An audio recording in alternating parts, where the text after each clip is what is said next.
This episode is brought to you by Kia's first 3-row all-electric SUV, the Kia EV9, with available all-wheel drive and seating for up to 7 adults, with a 0 to 60 speed that thrills you 1 minute and available reclining lounge seats that unwind you the next. Visit kia.com/EV9 to learn more. Ask your Kia dealer for availability. No system, no matter how advanced, can compensate for all driver error and or driving conditions. Always drive safely.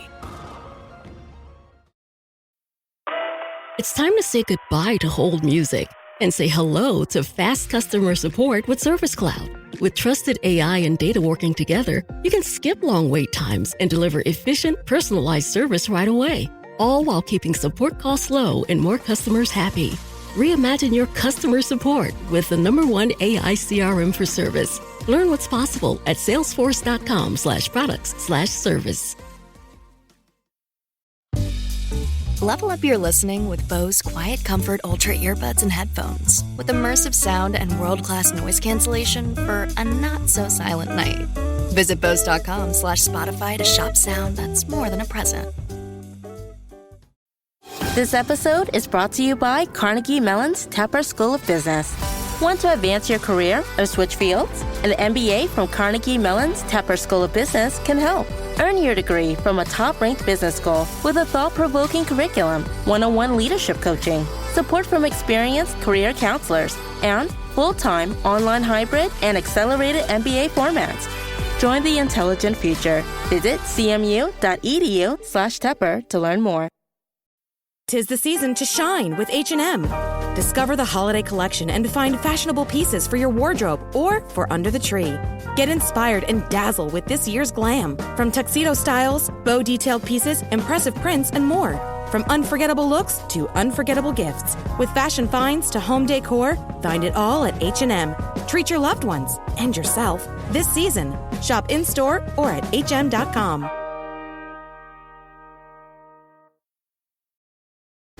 This episode is brought to you by Klaviyo, the platform that powers smarter digital relationships. With Klaviyo, you can activate all your customer data in real time, connect seamlessly with your customers across all channels, guide your marketing strategy with AI-powered insights, recommendations, and automated assistance, deliver experiences that feel individually designed at scale, and grow your business faster. Power smarter digital relationships with Klaviyo. Learn more at klaviyo.com/Spotify. That's KLAVIYO.com/Spotify. USA Scientific works side by side with you to provide high-performance tools for your next discovery. Get your free sample today at usascientific.com/mastertools.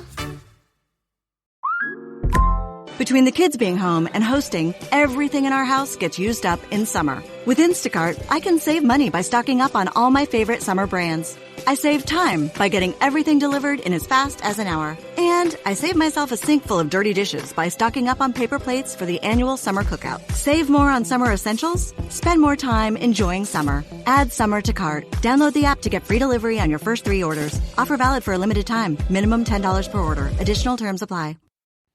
Welcome to the Human Capital Innovations Podcast.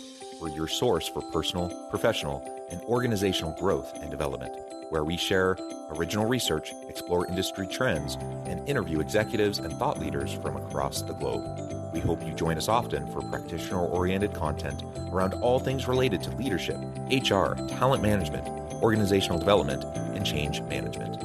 Maximize your personal and organizational potential with Human Capital Innovations Podcast.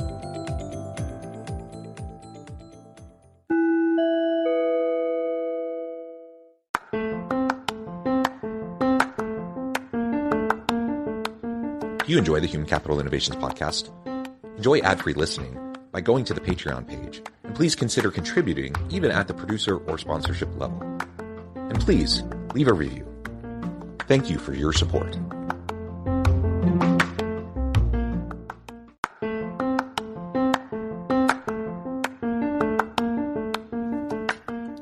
Welcome to the Human Capital Innovations Podcast. In this HCI podcast episode, I talk with Gustavo Razzetti about workplace culture change.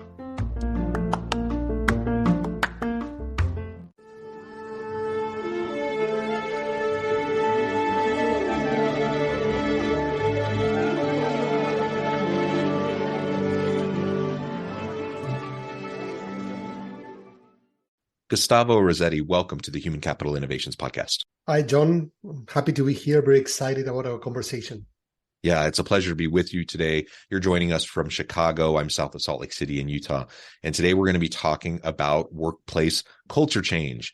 I love this topic. It's one I think I could talk about all day, all week, all day, every day, really, because it's so fascinating and it's so complex on the one hand, but it's also fairly straightforward on the other. And so we're really going to dig in and unpack, what that can look like and what we can do to enhance the chances of successful implementation, and sustainable workplace culture change. As we get started, I wanted to share Gustavo's bio with everybody. Gustavo Razzetti is a workplace culture consultant, author, and speaker who facilitates courageous conversations to drive cultural transformation. He helps executives, team leaders, and founders map and assess their culture and design a better one. He facilitates culture design projects, culture survey assessments, and workshops, both remotely and in person. Over 200,000 leaders, people, teams, and consultants in 50 plus countries use his culture design toolkit. And I could go on, Gustavo, but I'm going to pause there. Anything else you would like to share in particular with me or my audience by way of your background or personal context, and then we'll dive on into the conversation? No, for me, the most important thing is how I landed into culture design, which is still a new kind of discipline. And my background, it's in marketing innovation. I've been working with companies trying to create a culture of innovation. At some point, they were looking for ideas, but we realized it's actually, if they don't design the right behaviors, the right mindset, then innovation or new ideas are never going to see the light of day. So that's what drives me. Apple Card is the credit card created by Apple. You earn 3% daily cash back up front when you use it to buy a new iPhone 15, AirPods, or any products at Apple. And you can automatically grow your daily cash at 4.15% annual percentage yield when you open a high-yield savings account. Apply for Apple Card in the Wallet app on iPhone. Apple Card subject to credit approval. Savings is available to Apple Card owners subject to eligibility. Savings accounts by Goldman Sachs Bank USA, member FDIC. Terms apply. We all have our own unique backgrounds as we come to this space. And it's one of the things I really love about org change and org development and culture change efforts. It's very interdisciplinary, and people come from all different types of backgrounds to bring their own perspectives, which I think is just really great. So why don't you start by telling us a little bit more about how you conceptualize this idea of workplace culture change, and then we can dig into some of the challenges that leaders often face despite best intentions when they're trying to drive meaningful, sustainable change. In my recent book, I provide different descriptions of how to first describe what culture is all about. Some people talk about the way we do things here. But lately on, I've been using this analogy, which is the little things that we pay little attention to until they become the big things. So on a good day, the culture of your company, the culture of your team, it's unnoticed. It's almost invisible, because when things go well, you don't realize what's that glue that brings people together, what are the behaviors, what are the mindsets are in play. However, when things go wrong, the culture immediately gets very visible, becomes kind of an issue. So there are two things when it comes to tackling culture. First is preventing your culture going wrong. So how can you have a preemptive approach to culture? Many clients reach out when it's too late. They try to fix culture, and that's not only too late, but it's not the right approach. We like to talk about culture evolution rather than culture change, because change, first, the word for people feels like, oh, we're going to get rid of everything. My identity no longer serves me. The thing that brought us to work here doesn't matter anymore. So people feel like unappreciated. But also, every company has, even the worst company, have some good and some positive elements in it. So our approach is to identify what's working, what are the things that we can or should preserve and build on, and then what are the things that we need to get rid of, and also things that probably are never going to change and need to accept. It's like I'm looking at your background. If you get a house or a loft and you want to recycle, well, there's usually something that you're going to maintain, and then you're going to start changing maybe the floors, the design, the colors, the lighting, but there's something that it's what brought you there. I need to make sure that you maintain it. So, I've worked with a lot of organizations in a consulting capacity. I've worked as an employee in a lot of different organizations. I'm also a researcher. So I've researched these topics in a lot of different contexts, a lot of different organizations. The reality is that any sort of change initiative has a real uphill battle to be successfully implemented, and then to actually take hold and actually make, drive the difference that was intended. It's hard for any initiative, even the simple ones. And when you get to something like culture change, that is a huge, monumental shift oftentimes that you're trying to accomplish within an organization. And I've just seen so many well-intentioned leaders, who are trying to do it the right way, really just fail. And they spend, so much time, so much energy, so much money, to try to drive the change that they're going for. And then it just doesn't take, and people are resistant. And people, even if it does initially take, it slowly degrades and people end up kind of shifting back to the old status quo. That happens over and over and over again. So what would you say to any leader who's listening today, on what they can do to lay the groundwork for successful implementation and meaningful, sustainable culture change, especially for those who have tried in the past and it just hasn't worked? So it probably means you're going to be a little bit more skeptical, a little bit more, concerned about how it might go if you try again. Mm-hmm. Absolutely. There are a couple of things. First, we shouldn't use the excuse that culture change is difficult and then, so I'm going to fail. There's this stat that many people attribute to McKinsey that 70% of culture change or culture transformation fail. But then a lot of academics, kind of, to your point, your researcher, say that there's no factual evidence that that's the case. So it's more of a myth, and actually good for, if you're a consultant, as an excuse if things fail. Well, no, most people fail. I think that one of the things that we observe is, first of all, the leaders that try to change everything at once. They try to transform many aspects at the same point, and people don't have the capacity, and either in time and effort, but also mentally, to absorb so many changes at once. Sometimes it's better to adopt a trial and error approach.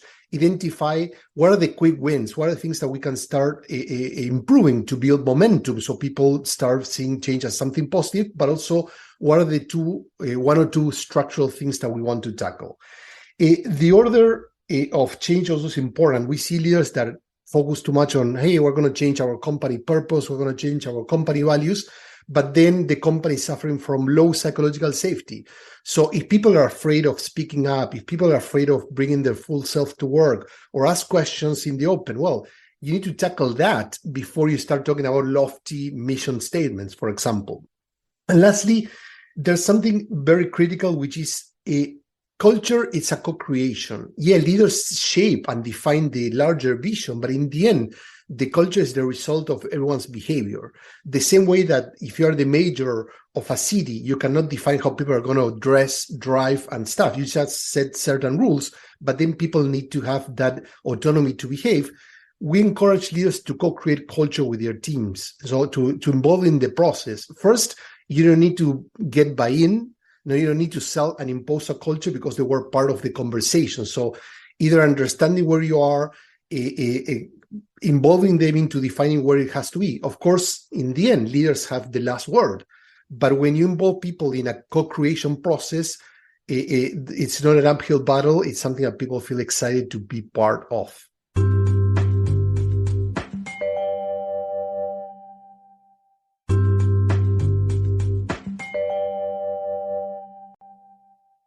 Yeah, and that's really what you want, is you want people really feeling empowered, feeling energized around the changes that are happening, because they see that these things will make a difference.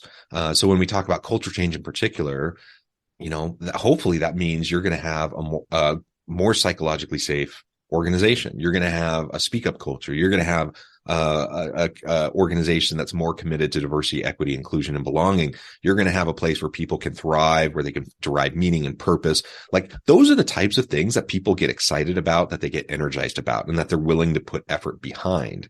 But you can't just say the words as a leader. You can't just say, I want these things. They can't just be espoused values. You actually have to put in the work to make sure that those things are that you're moving the needle and those things are able to happen. Because people are very skeptical. People have seen it over and over again, how leaders will oftentimes say the right things, but they don't walk the walk. And where the rubber meets the road, take psychological safety, for example.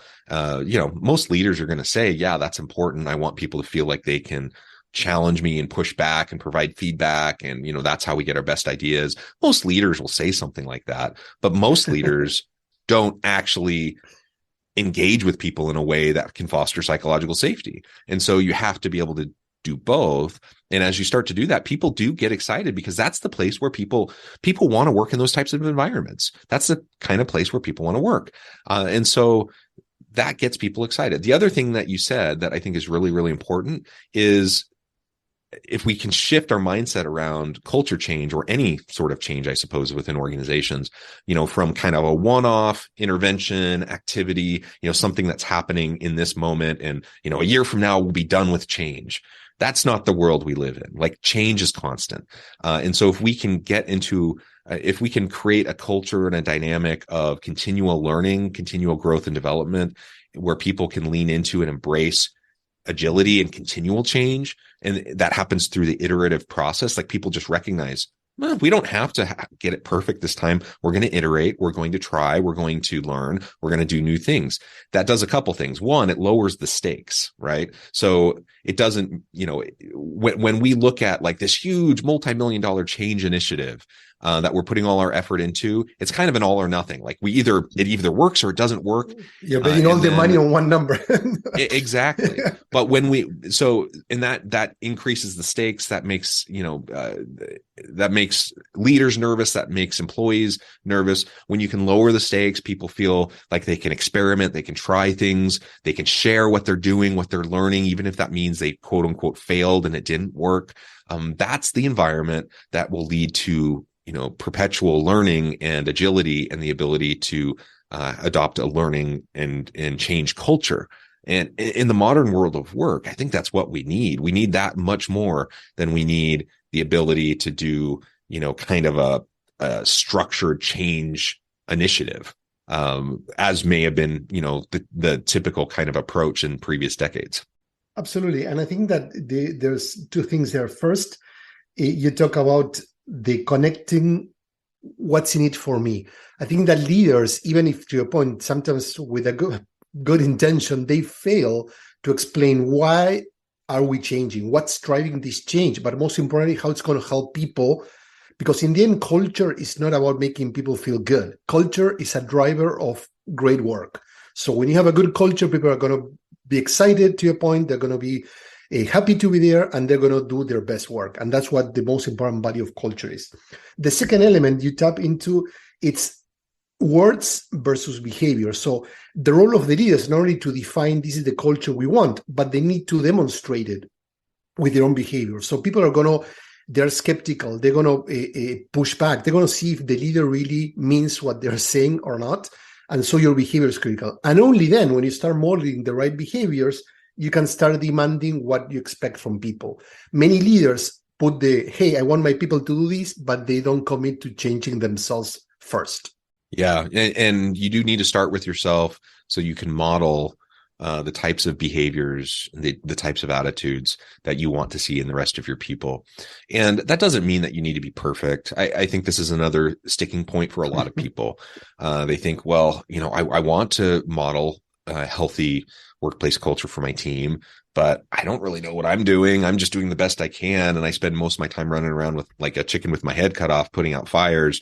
And I know it's not always the healthiest, and I don't always, interact with people in the best ways. Like, I think most leaders recognize and are self-aware enough to know that, they're not perfect or anywhere close to it. And so it becomes a little bit overwhelming to think, I can't actually drive any meaningful culture change until I figure it all out myself. And I guess my response to that would be the same as we talked about with overall organizational culture change, is that it can be iterative. Like, you don't have to do it all at once. And nobody expects you to be perfect, but your people will recognize your effort and they will appreciate the effort, especially if you're open and transparent and communicate and share the wins along with the setbacks. Like, so many leaders are so nervous about allowing people to see their vulnerabilities. They're so nervous about people recognizing, oh, they didn't quite do this right, or this didn't go the way we'd hoped, because they want to exude confidence and expertise, and they feel like that's the source of their power.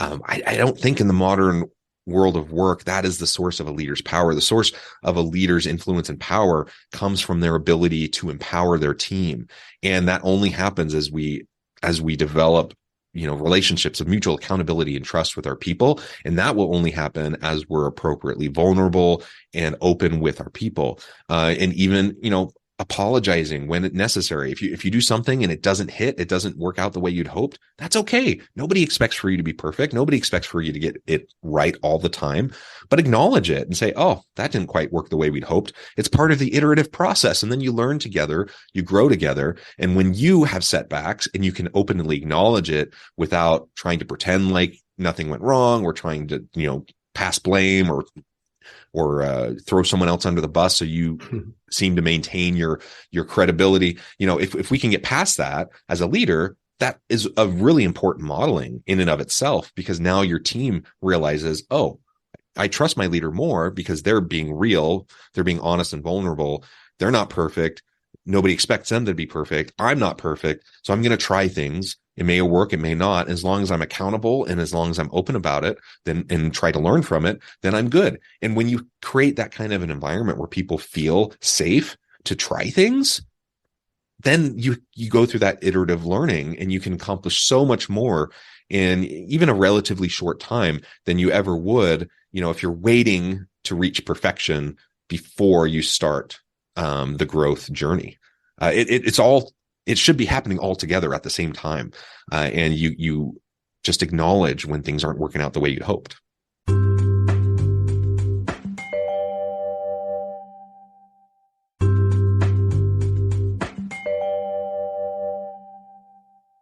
Leaders, to your point, have this perfectionist mindset that they want to move from one state to another without having to go through that journey. But definitely.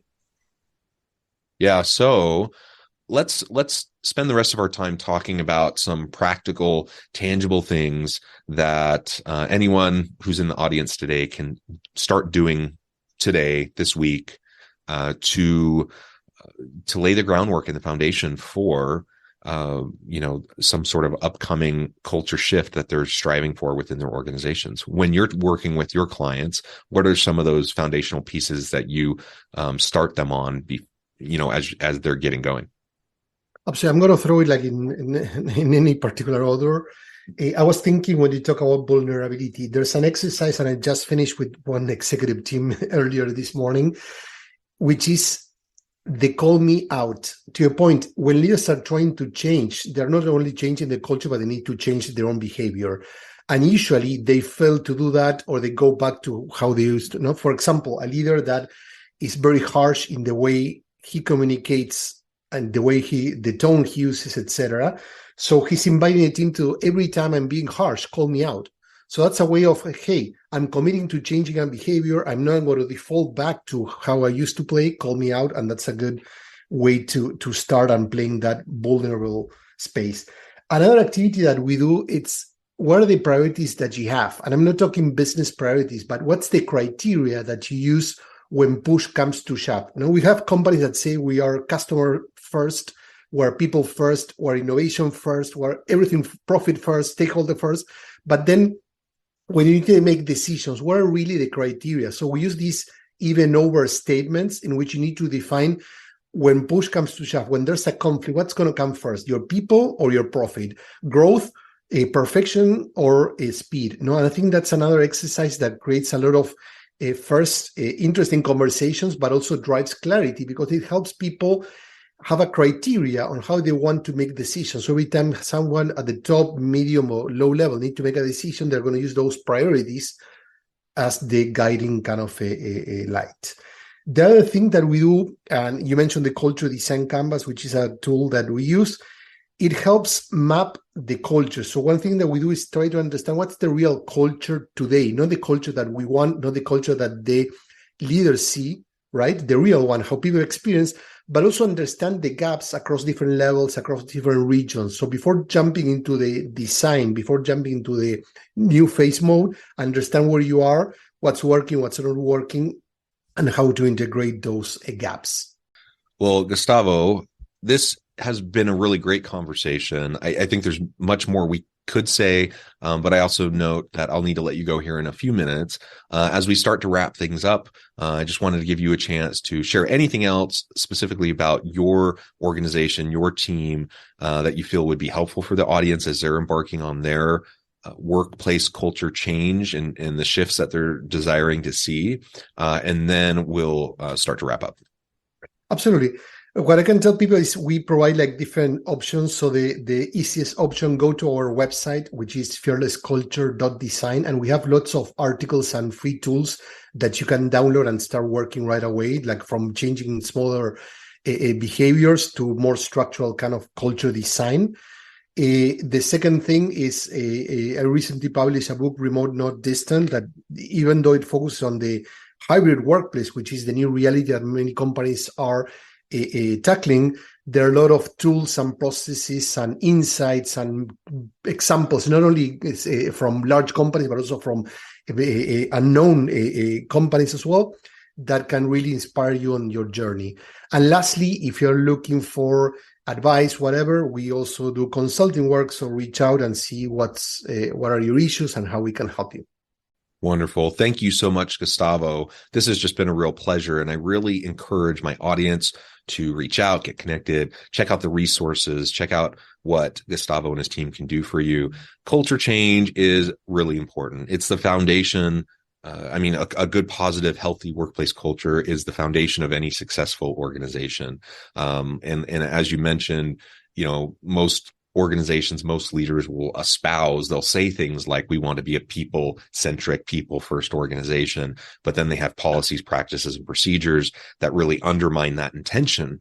So it's about aligning all the structural components and the systems of the organization with those espoused values, and then just doing the simple things consistently over time to create the type of culture that you actually want. I said at the very beginning that culture change is really hard, but it's also not super complicated. Like, there are some fairly straightforward things that if you just do them consistently over time, it'll make a huge, huge difference. And that's part of why it's so hard, is because people really aren't very good at consistency. And we often, especially when we hit times of struggle, when things are hard, when we're forced to meet really difficult deadlines, etc., that's where the rubber meets the road, where we really start to see how healthy our culture is.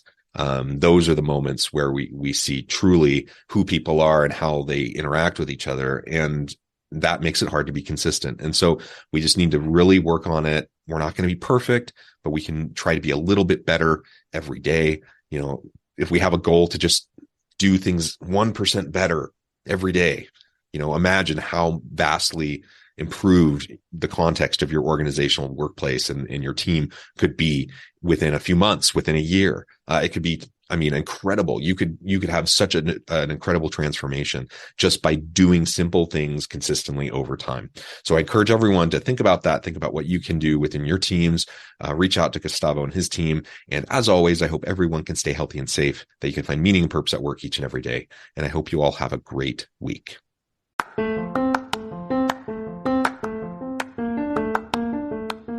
Do you enjoy the Human Capital Innovations podcast? Enjoy ad-free listening by going to the Patreon page, and please consider contributing even at the producer or sponsorship level. And please leave a review. Thank you for your support.